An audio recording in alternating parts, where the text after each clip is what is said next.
Hi, welcome to week 6. This week is a bit about the philosophy of Body Zen, or one of the pillars of the philosophy, so the mindset pillar. In our process of getting everything out of life, having a optimal mental and physical state, we want to live healthy, right? So put beneficial nutritions into our body. You could call that detoxing. And the opposite of detoxing is retoxing. Now, the average mindset in the world is that detoxing is bad and retoxing, excuse me, the average mindset in the world is that detoxing is good, living healthy is good, and retoxing is bad. And of course, in a way, this is true. For if you always retox, always drink alcohol or eat sugar products, you're gonna grow bigger, and it's not beneficial for your body and neither for your mind. But then, on the other hand, there are some people, people who live extremely healthy, but they get sick too. So yeah, nobody's exempt from having crap in their lives. I wish we were, but we aren't. Now we all retox. Retoxing can be done consciously or subconsciously.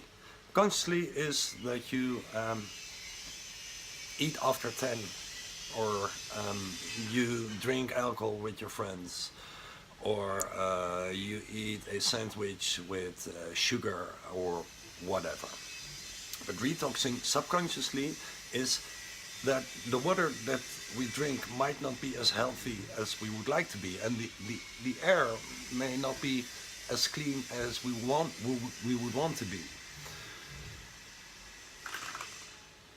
Now the mindset of Body Zen is called the power of paradox.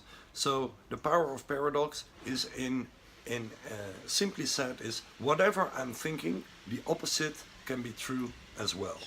Yeah, so think of a paradox. The most common paradox is this sentence. This sentence is not true. Now, this sentence is not true. Just think of it for a moment. This sentence is not true.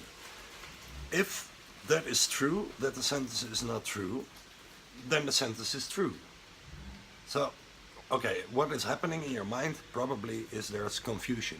Yeah, the program of the mind, you could say, is crashing when it hears a paradox, because something cannot be true and untrue at the same time. A paradox is something that is true and untrue at the same time. Something is black and white at the same time, for example. This is impossible for our mind. Now what happens? The mind crashes. What is over? What is left over? It's the heart, or intuitive thinking, or gut feeling, or whatever you want to call it. Now when it comes to Body Zen, yes, detoxing is good for you, but retoxing it's maybe not that bad, and actually it may be beneficial, because if you think of there's a big research done in Japan about allergies and asthma, and what they found, this is called the hygiene hypothesis. What they found is that kids who are not exposed to germs and bacteria in their earlier years have a higher chance, 43% higher chance of developing allergies and asthma. Yeah, so think of that.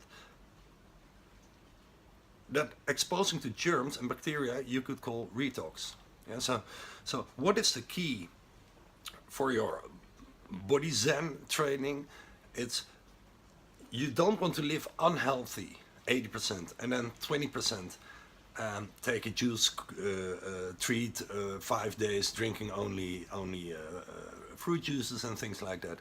That really doesn't work. What does work is for 80% healthy, which means at home and at work, and then that 20% retox is basically anything is allowed when you're practicing a Body Zen lifestyle. So if you want to go out with your friends or drink or whatever, if you feel like eating crisps, because for these 3 months, no crisps, no sugar, no sodas at work or at home, So if you feel like drinking a Coca-Cola, you go to the bar. Yeah? So that is most beneficial. So both detox and retox is good for you. This is the paradox.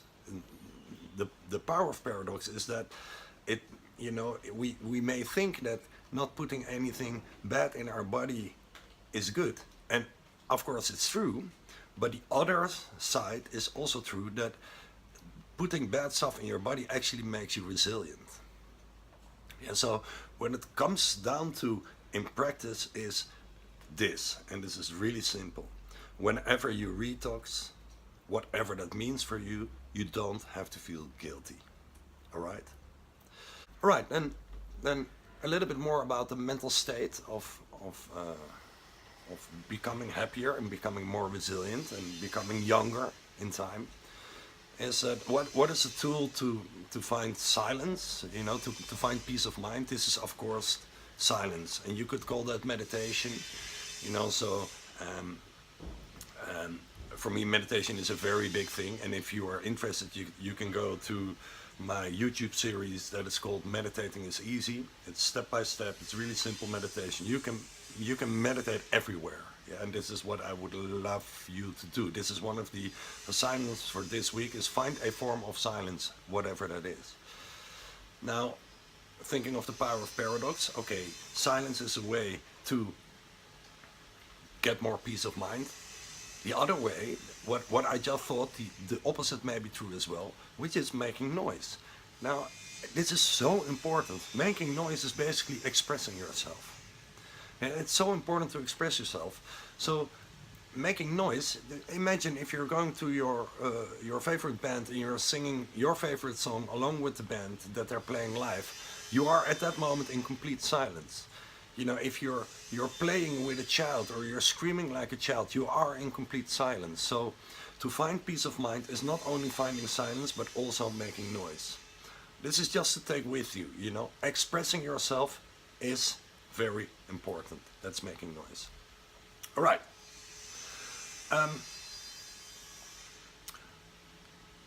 This week, what is new? Just increase the 5 Tibetan Rites to 7 times, and find a form of silence. That is one thing, and think about how you can express yourself more. Still no sugar, another 2 weeks. Yeah, and this is just to test for yourself if sugar is something for you or not. In 2 weeks time you can stuff yourself with sugar again. The rest stays the same. So baking soda in the morning, morning exercises, drink a lot of water and drink green tea, and before going to bed a glass of water with baking soda. Okay, that's it for this week. Bit of a longer video, sorry for that, and talk to you next week. Have a great week, and if you have any questions, please let me know by answering the mail if it's really private, or by putting it in the Facebook group. Okay, thank you, wish you a lot of body zen. Bye bye.